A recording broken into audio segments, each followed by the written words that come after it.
চোরাগোপ্তা হামলা করে আওয়ামী লীগ ফিরতে পারবে না বলে মন্তব্য করেছেন বিপ্লবী ওয়ার্কার্স পার্টির সাধারণ সম্পাদক সাইফুল হক। সকালে রাজধানীতে আয়োজিত একটি অনুষ্ঠানে তিনি অভিযোগ করেন, হাসিনার কায়দায় বিদেশ ভ্রমণ করছে বর্তমান সরকার। প্রধান উপদেষ্টার সফরসঙ্গী রাজনৈতিক নেতাদের কোনো নিরাপত্তা দিতে পারছেন না বলেও মন্তব্য করেন সাইফুল হক। তরুণদের চেতনার আগুনে সরকার পানি ঢেলে দিয়েছে বলেও মন্তব্য করেছেন সাইফুল হক। হাসিনার ছেঁড়া জুতোকে তারা নিজেরা পায়ে দিয়ে এখন তারা বিদেশ সফর করছেন। লক্ষণগুলো ভালো না। হঠাৎ করে শত শত কোটি টাকা একটা সাধারণ মানুষের যদি হাতে এসে যায়, তিনি যেমন বেপরোয়া হয়ে যান, বেদিশা হয়ে যান। এই সরকারে যারা মধ্যে আছেন, চারপাশে আছেন, তারা আজকে রাষ্ট্র ক্ষমতাকে ব্যবহার করে যা খুশি আজকে তারা তাই করছেন। আইনের বাইরে নির্বাচন কমিশন কোনো কাজ করতে পারে না, করবেও না। আইন যেভাবে রয়েছে সেই অনুযায়ী নির্বাচন কমিশন নির্বাচন আয়োজনের প্রস্তুতি নিচ্ছে।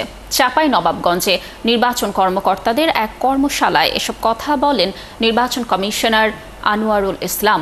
শহীদ সাটু হল মিলনায়তনে আয়োজিত ওই কর্মশালায় আনোয়ারুল ইসলাম আরও বলেন, পিআর পদ্ধতির দাবি কিংবা কারো প্রতীক দাবি নিয়ে কোনো জটিলতায় নির্বাচনে প্রভাব পড়বে না।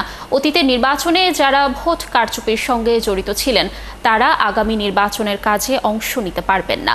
সাংবাদিকদের পেশাগত দায়িত্ব পালনে বাধা ও ভোট কারচুপি রোধে মাঠ পর্যায়ে কার্যকর থাকবে একাধিক মোবাইল নিরাপত্তা টিম।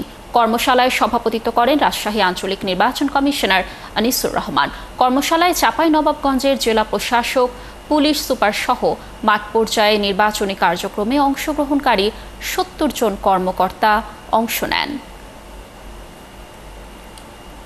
যারা অতীতের নির্বাচনের সাথে অবৈধ কাজের সাথে সংশ্লিষ্ট ছিলেন তাদেরকে আমরা নির্বাচনী দায়িত্ব থেকে দূরে রাখব, তাদেরকে নির্বাচনী দায়িত্ব পালন করতে দিব না।